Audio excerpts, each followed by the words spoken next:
नमस्कार दोस्तों, मैं महेंद्र कुमार साहू यूट्यूब के ऑनलाइन प्लेटफॉर्म में आप सबका स्वागत करता हूं। आज हम चर्चा करेंगे छात्रवास अधीक्षक पाठ्यक्रम के स्वरूप के अंतर्गत व्यक्तित्व की अवधारणा। हमने इससे पहले पिछले वीडियो में देखे हैं कि बाल मनोविज्ञान के इस प्रश्न पत्र के इस भाग से 10 अंकों के कुल 10 प्रश्न होंगे, जिसमें से आपका शिक्षा एवं मनोविज्ञान, बुद्धि, व्यक्तित्व की अवधारणा, व्यक्तित्व भिन्नता, समावेशी शिक्षा, सृजनात्मक, निर्देशन एवं परामर्श से पूछे जाएंगे। तो इसके अंतर्गत हमने ये 2 टॉपिक में हमने विस्तृत चर्चा किए हैं, शिक्षा एवं मनोविज्ञान, बुद्धि। ठीक है, तो यदि आप लोग ये वीडियो नहीं देखे तो डिस्क्रिप्शन में लिंक दे दिया गया है, आप वहां जाके वीडियो देख सकते हैं। तो चलिए आज हम देखेंगे व्यक्तित्व की अवधारणा।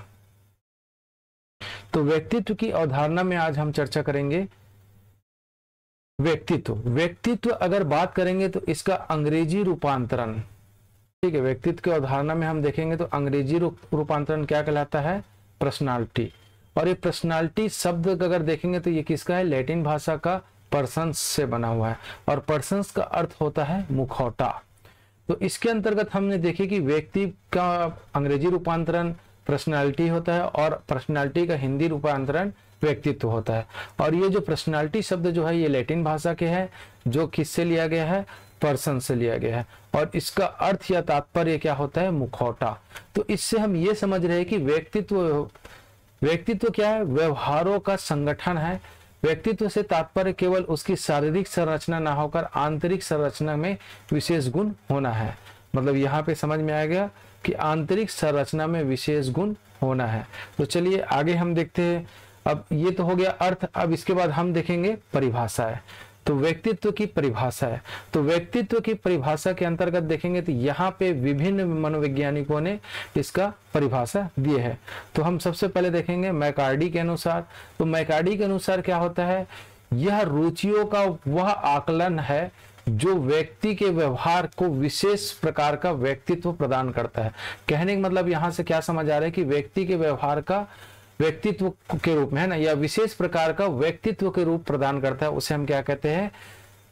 व्यक्तित्व कहलाता है। ठीक, चलिए अब उसके बाद देखेंगे वुडवर्थ के अनुसार।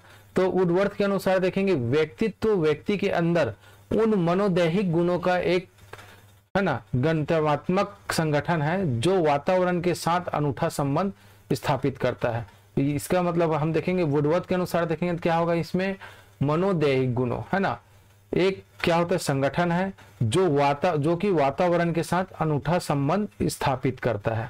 इसके बाद देखेंगे बोरिंग के अनुसार। तो बोरिंग के अनुसार क्या होता है? व्यक्तित्व वंशानुक्रम और वातावरण का गुणनफल होता है। तो इससे हम क्या समझ रहे हैं कि व्यक्तित्व बराबर वंशक्रम प्लस इनटू वातावरण। इसका मतलब होता है जैसे कि हम इन दोनों को गुणा कर देंगे, वंश और वातावरण को, तो हमारा व्यक्तित्व निकल के आता है। ये यहाँ पे बताना चाह रहा है कौन? बोरिंग के अनुसार। ठीक है, चलिए तो इसमें क्या होता है? जैसे वंशानुक्रम मतलब होना चाहिए वंश एक पीढ़ी से दूसरी पीढ़ी में जाना, कई व्यक्तित्व ऐसा होता है ना। और उसके बाद वातावरण मतलब आसपास, चाहे स्कूल का हो, परिवार का हो, समाज का हो, तो ये सब मतलब बोलना चाहिए व्यक्तित्व निर्माण में महत्वपूर्ण भूमिका निभाता है। बिग व हंट के अनुसार। तो बिग व हंट के अनुसार देखेंगे तो वातावरण के साथ सामान्य एवं समायोजन ही व्यक्तित्व है। इसका मतलब क्या होता है कि वातावरण के साथ जो सामान्य एवं समायोजन, मतलब जो हम वातावरण के साथ जैसे चलते हैं उसी प्रकार से, या फिर उसके साथ जैसे हम संयोजन करना ही आपका क्या कहलाता है? व्यक्तित्व कहलाता है। और यहीं पे हम देखेंगे तो वाटसन के अनुसार क्या होगा? विश्वसनीय सूचना। वाटसन के अनुसार क्या है? विश्वसनीय सूचना प्राप्त करने के लिए लंबे समय तक व्यवहार के निरीक्षण पर आधारित क्रियाएं व्यक्तित्व कहलाती है। ठीक है, तो इसमें क्या है आपका हम बात करेंगे तो व्यवहार के निरीक्षण पर आधारित क्रियाएं, किस पे? व्यवहार के निरीक्षण पर व्यवहारित क्रियाएं व्यक्तित्व कहलाती है, जिससे हम क्या कर सकते हैं? विश्वसनीय सूचना प्राप्त करते हैं, है ना। चलिए तो ये हो गया परिभाषा एक। ठीक है, अब परिभाषा के बाद हम देखेंगे व्यक्तित्व के प्रभावित करने वाले कारण या कारक। ठीक है, चलिए तो व्यक्तित्व को प्रभावित करने वाले कारक के बारे में हम चर्चा करते हैं। तो कौन कौन सा कारक है जो व्यक्तित्व को प्रभावित करता है, पर्सनालिटी को प्रभावित करता है? तो सबसे पहले हम बात करेंगे तो वंशा, है ना, अनुवांशिकता या वंशानुक्रम।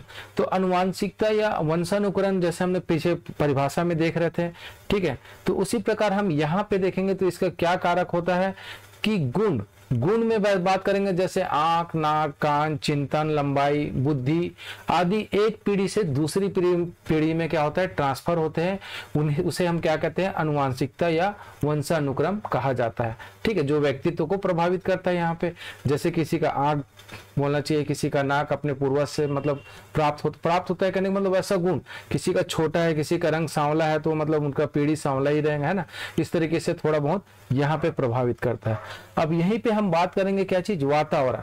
तो वातावरण, इससे क्या अभिप्राय होता है कि हमारे चारों तरफ का माहौल, हमारे आसपास का माहौल, जैसे घर, विद्यालय, परिवार, है ना, को, ठीक है, परिवार को भोजन आदि, है ना, अच्छा, परिवार या फिर भोजन आदि, ये सब क्या है, वातावरण कहलाता है। जैसे हम परिवार की बात करेंगे तो परिवार में क्या होता है, व्यक्तित्व निर्माण सर्वप्रथम उसके परिवार से ही होता है।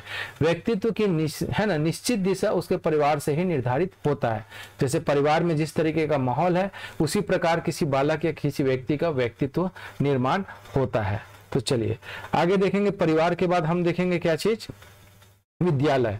चलिए, तो विद्यालय में हम बात करेंगे यहाँ पे।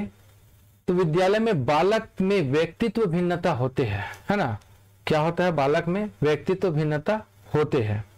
ठीक, तो यहाँ पे किस प्रकार का होता है व्यक्तित्व भिन्नता, इसके बारे में हम चर्चा करेंगे। तो इसमें क्या होता है कि अंतः शिक्षक को सिखाने के लिए विविध अनुभव उपलब्ध कराना चाहिए। मतलब क्या होता है कि यहाँ पे हम देखेंगे कि व्यक्तित्व भिन्नता भी होता है ना, हम लोग व्यक्तित्व भिन्नता इस टॉपिक को और अगले चैप्टर में विस्तृत पूर्वक करेंगे। यहाँ पे व्यक्तित्व के बारे में बात करें तो व्यक्तित्व के भिन्नता के अनुसार ही शिक्षक को सिखाने के लिए विविध अनुभव का उपबंध कराना चाहिए, इसके बारे में बताया गया। ठीक है, बालक के व्यक्तित्व पर विद्यालय का प्रत्यक्ष और अप्रत्यक्ष दोनों प्रकार से प्रभाव पड़ता है। ठीक है, तो विद्यालय में हम देखेंगे तो यहाँ पे क्या हो रहा है, आपका विद्यालय का प्रत्यक्ष एवं अप्रत्यक्ष प्रभाव पड़ता है। अब इसमें आगे देखेंगे समाजीकरण। तो समाजीकरण यह एक ऐसी प्रक्रिया है जिसमें मानव समाज द्वारा सीखता है और यह पूरे जीवन तक निरंतर चलती रहती है। ठीक है, इसमें क्या है, मानव जीवन, है ना, जिसमें समाज क्या होता है, मानव समाज द्वारा सीखता है और पूरे जीवन तक निरंतर चलती रहती है, जो प्रत्यक्ष अप्रत्यक्ष दोनों रूप से होता है, उसे हम क्या कहते हैं, समाजीकरण। समाजीकरण भी हमारे व्यक्तित्व के, ठीक है, प्रभावित करने वाले कारक में से एक है। अब आगे हम देखेंगे तो समाजीकरण की बात करेंगे इसमें, तो इसमें दो प्रकार की एजेंसियां होती है। पहला आप देखोगे तो क्या होता है, सक्रिय एजेंसी, एक्टिव। दूसरा आपका निष्क्रिय एजेंसी, आपका पॉसिव एक एजेंसी, है ना। तो इसमें हम देखेंगे कि एक्टिव एजेंसी में क्या होता है और आपका निष्क्रिय एजेंसी में क्या होता है। तो सक्रिय एजेंसी के बारे में हम चर्चा करेंगे। तो इसमें बच्चे, है ना, इसमें बच्चे पर सीधा प्रभाव पड़ता है। इसमें क्या होता है, बच्चों पर सीधा प्रभाव करता है, उससे सक्रिय एजेंसी कहते हैं। जैसे कि इसमें क्या चीज का प्रभाव पड़ता है, व्यक्तित्व का प्रभाव। जैसे उदाहरण के लिए हम देखेंगे तो परिवार, दोस्त, पड़ोसी, रिश्तेदार, स्कूल, ये सब में अगर बात करेंगे तो बच्चों पर सीधा उसके व्यक्तित्व में प्रभाव पड़ता है। इसे हम सक्रिय एजेंसी के रूप में जानते हैं। अब देखेंगे सेकंड, हम देखेंगे निष्क्रिय एजेंसी। तो निष्क्रिय एजेंसी में बात करेंगे तो इस पे बच्चों पर सीधा प्रभाव नहीं पड़ता है। जैसे कि हम बात करेंगे उदाहरण के रूप में सार्वजनिक पुस्तकालय, रेलवे स्टेशन, एयरपोर्ट इत्यादि, ये ऐसा मतलब चीज है, यहाँ पे निष्क्रिय एजेंसी कहलाते हैं, जिसमें बच्चों पर सीधा प्रभाव नहीं पड़ता है। तो चलिए आगे हम चर्चा करेंगे। इसके बाद फिर आपका व्यक्तित्व के सिद्धांत। तो व्यक्तित्व के सिद्धांत में हम देखेंगे तो सबसे पहले बात करेंगे मनोविश्लेषणवाद। तो ये मनोविश्लेषणवाद की में बात करेंगे तो इसके संस्थापक कौन है, आपका सिगमंड फ्रायड, जो ऑस्ट्रेलिया के निवासी है। दोस्तों इसके बारे में मैंने विस्तृत चर्चा हमने किसमें की है, आपका बाल मनोविज्ञान में। उसमें पार्ट 1 पार्ट 2 वीडियो देख लीजिएगा, डिस्क्रिप्शन में मैं लिंक जरूर दे दूंगा, क्योंकि वहां पे हम बात करेंगे तो मनोविश्लेषणवाद के बारे में विस्तृत अध्ययन किए हैं। चलिए आगे देखते हैं। यहाँ पे इस सिद्धांत में मन मस्तिष्क का विश्लेषण किया गया है। क्या चीज किया गया है इसमें, मन मस्तिष्क का विश्लेषण, है ना। और इसमें मैं वहां पे बताया हूं कि मन मस्तिष्क का विश्लेषण, इसमें मन मस्तिष्क 3 प्रकार का होता है, जैसे आपका चेतन मन, अचेतन मन, अर्धचेतन मन, इसके बारे में वहां पे चर्चा किया हूं। तो बिल्कुल आप लोग जाके डिस्क्रिप्शन में लिंक दिया गया है, वहां से आप लोग देख सकते हैं। तो चलिए आगे बढ़ते हैं हम लोग, फ्राइडियन सिद्धांत। तो ये क्या है कि मानव व्यक्तित्व के, है ना, यहाँ पे व्यक्तित्व को 3 प्रमुख घटकों में विभाजित किया गया है। इसके बारे में भी हमने चर्चा की है, फिर भी यहाँ पे एक बार चर्चा और कर लेते हैं। तो व्यक्तित्व का सबसे आदिम हिस्सा ईद होता है ना। इसमें हमारी सभी बुनियादी इच्छाओं का क्या होता है, स्रोत होता है, जैसे भूख लगना, प्यास लगना, यौवन, ये सब इसके अंतर्गत आता है ना। और ये क्या होता है, पूरी तरह से अचेतन है ना, सभी कामुक ऊर्जा का स्रोत के रूप में कार्य करता है ये सब, ठीक है। तो किसमें हम देखेंगे, फ्राइडियन सिद्धांत के अनुसार हम देखे हैं ईद में। तो चलिए सेकंड हम देखते हैं आपका क्या होता है, अहंकार या ईगो। तो अहंकार या ईगो के बारे में बात करेंगे यहाँ पे। तो व्यक्तित्व का वह घटक है जो वास्तविकता से निपटता है और यह सुनिश्चित करने में मदद करता है कि आईडी की मांग अर्थात पहचान की मांग यथार्थवादी, सुरक्षित और सामाजिक रूप में स्वीकार्य तरीके से पूरी हो। मतलब कहने का मतलब यहाँ पे आपकी जो भी पहचान होगी वो मतलब किस तरीके से होगा, आपका सुरक्षित होना चाहिए और सामाजिक रूप से स्वीकार्य तरीके से पूरी हो, है ना, इसको हम कहते हैं। अब उसके देखेंगे इसके आगे तीसरा नंबर का क्या है आपका, सुपर ईगो। तो सुपर ईगो में बात करेंगे तो व्यक्तित्व का वह हिस्सा है जो उन सभी आंतरिक नैतिकता, मानवता को, है ना, मानकों को धारण करता है जिन्हें हम अपने माता पिता, परिवार, समाज से प्राप्त करते हैं। कहने का मतलब इसमें सुपर ईगो में हम क्या कह सकते हैं कि ये हम बोलना चाहिए नैतिकता या फिर व्यक्तित्व को जहां से सीखते हैं, जैसे हम माता पिता, परिवार, समाज से प्राप्त करते हैं, उसे हम सुपर ईगो के अंतर्गत रखा गया है, ठीक। जैसे कि हम बात करेंगे इसमें हम क्या सीखते हैं, जैसे चोरी न करना, झूठ नहीं बोलना इत्यादि हम यहाँ पे सीखते हैं। और ये सब के लिए क्या होता है, शिक्षा के लिए हम बात करेंगे तो विद्यार्थियों के व्यक्तित्व भेदों का ज्ञान वास्तविक आवश्यकता के अनुरूप होना चाहिए। मतलब वास्तव में किस चीज की आवश्यकता है ना, उसमें क्या होना चाहिए आपको, शिक्षक के लिए विद्यार्थियों के व्यक्तित्व का भेदों का ज्ञान होना चाहिए। जैसे कि कई प्रकार के व्यक्तित्व होता है ना, इसके बारे में हम आगे और चर्चा करेंगे। तो चलिए आगे देखते हैं हम लोग क्या देखेंगे। फ्रायड के अनुसार क्या है, मनोलैंगिक विकास में अवस्था, है ना। तो यहाँ पे हम बात करेंगे क्या चीज, फ्रायड के अनुसार मनोलैंगिक विकास की अवस्था है। तो इसमें आपकी कितनी अवस्था है, 5 अवस्था होती है, जिसमें से आपका इंपॉर्टेंट कुछ है ना, देखते हैं। तो सबसे पहले हम देखेंगे तो मुखा अवस्था, 0 से लेकर कहाँ तक के, 1 वर्ष तक, या फिर जन्म से लेकर 1 वर्ष तक कह सकते हैं, है ना। गुदा अवस्था हम यहाँ पे कहेंगे तो आपका क्या रहेगा, आपका 1 से 2 वर्ष तक के। लिंग प्रधान अवस्था, ये हमारे लिए इंपॉर्टेंट है दोस्तों, यहां से क्वेश्चन पूछा गया है कई बार। तो ये 2 से 5 वर्ष का होता है ना। यहाँ पे हम देखेंगे तो ईडिपस, है ना, कॉम्प्लेक्स, इसके अनुसार हम क्या होता है, एडिपक्स कॉम्प्लेक्स में हम बात करेंगे तो यहाँ पे क्या होता है, जस्ट जैसे कि लड़का है तो अपनी माँ से ज्यादा प्यार करता है, मतलब यहाँ पे अपने पिता की तुलना में क्या होता है, अपनी माँ से ज्यादा प्यार करता है। तो इसे हम क्या कहते हैं, एडिपस, है ना, एडिपस के नाम से जानते हैं। तो ये पूछा हुआ है। और यहाँ पे क्या देखेंगे तो इलेक्ट्रा कॉम्प्लेक्स में हम बात करेंगे तो इसमें लड़की अपने पिता से ज्यादा प्यार करती है अपनी माँ के तुलना में, ठीक है। तो ये होता है आपका लिंगा प्रधान अवस्था के अंतर्गत। और यहाँ पे एक चीज और होता है, स्वमोह में कहने का मतलब इसमें क्या होता है, व्यक्ति खुद से सबसे ज्यादा प्यार करता है, ना तो वो अपनी माता की ओर ना ही अपने पिता की ओर आकर्षित होता है। तो उसके बाद फिर हम देखेंगे 6 से 12 मतलब बोलना चाहिए, ये क्या होता है, अवकात अवस्था, है ना। उसके बाद ज्ञानेंद्रीय अवस्था की बारे में बात करेंगे तो 12 वर्ष के पश्चात क्या हो जाता है आपका ज्ञानेंद्रीय अवस्था। तो चलिए फिर दोस्तों आगे देखते हैं हम लोग। उसके बाद देखेंगे हम लोग विशेषता है। तो विशेषता में हम बात करेंगे व्यक्तित्व बाहरी स्वरूप के अलावा आंतरिक स्वरूप को भी दर्शाता है। बाहरी स्वरूप कहने का मतलब जैसे कि हमारा व्यक्तित्व जैसे कि रंग रूप, इसके अलावा आंतरिक स्वरूप को भी दर्शाता है। व्यक्तित्व क्या होता है, परिवर्तनशील होता है ना।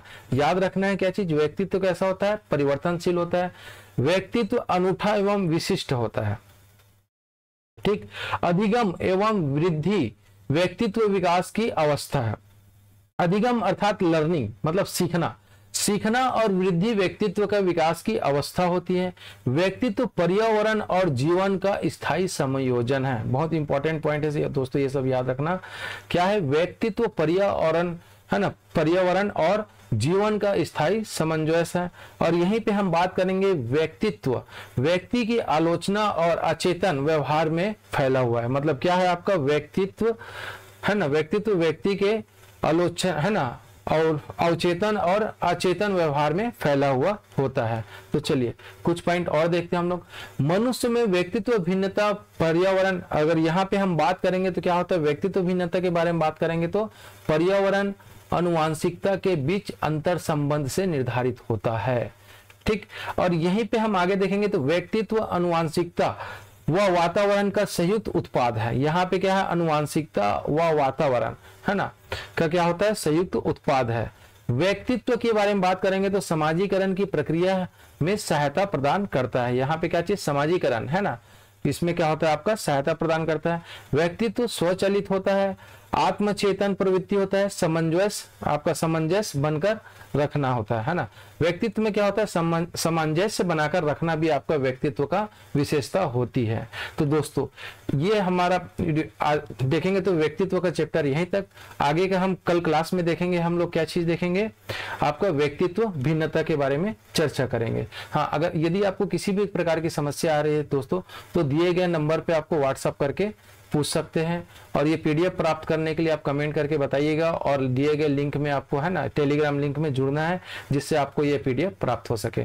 तो चलिए दोस्तों आज यहीं तक, धन्यवाद।